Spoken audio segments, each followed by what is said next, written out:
We are doing number 47 in 7.4, and we're asked to graph this rational function 1 over x minus 2.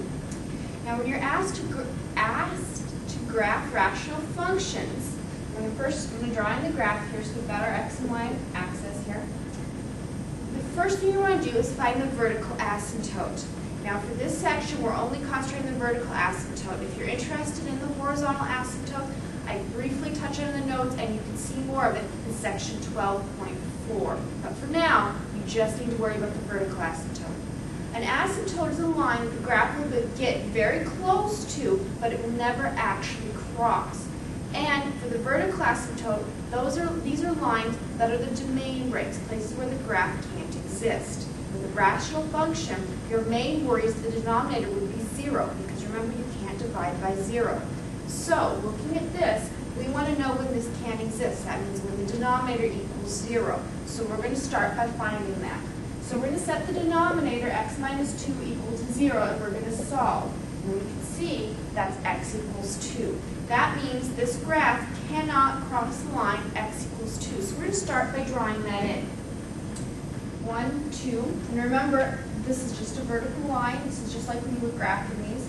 I'm going to draw in the asymptote. Asymptotes are usually drawn as dotted lines.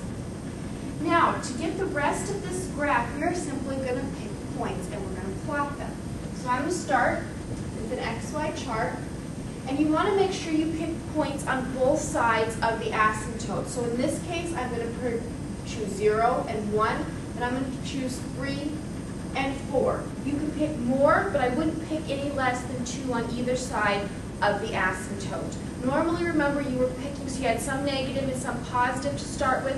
In this case, you want to center where you pick around the asymptote so you can see what it's doing on each side. Because with that complete break, the graph is going to be a completely separate entity on each side of that asymptote. So I'm going to take these x and I'm going to plug them in to our graph. So I've got 1, 0 minus 2, the negative 2, so I've got negative 1/2, 1 over 1 minus 2, 1 over negative 1, or negative 1, 1 minus 3 minus 2, 1 over 1, 1, 4 minus 2, 1/2. So now I've got 4 points, so I'm going to plot those.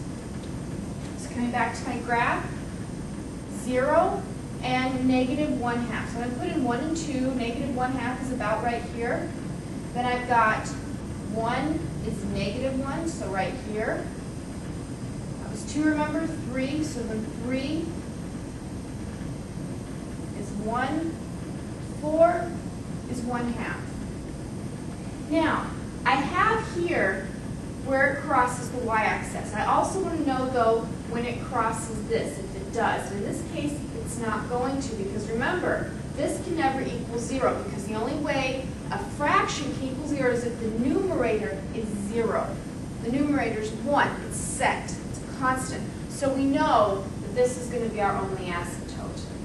Now at this point, you could pick and do more graphs if you're not sure what's going to happen. But if you look in this section, you see all the graphs look similar. So at this point, I can fill in what this graph looks like. It's going to be this curve on either side. If you're unsure of what it looks like, simply pick some more points. Pick some farther out. Pick some, say, negative 4 out here, or in between here. Pick like 1.5. And that will give you a continuing idea of what this looks like. In the book, it talks about asymptotes. It says if you graph it, you can see it'll get closer and closer. It's not going to cross that. You can always just pick some more points and you'll see this happen.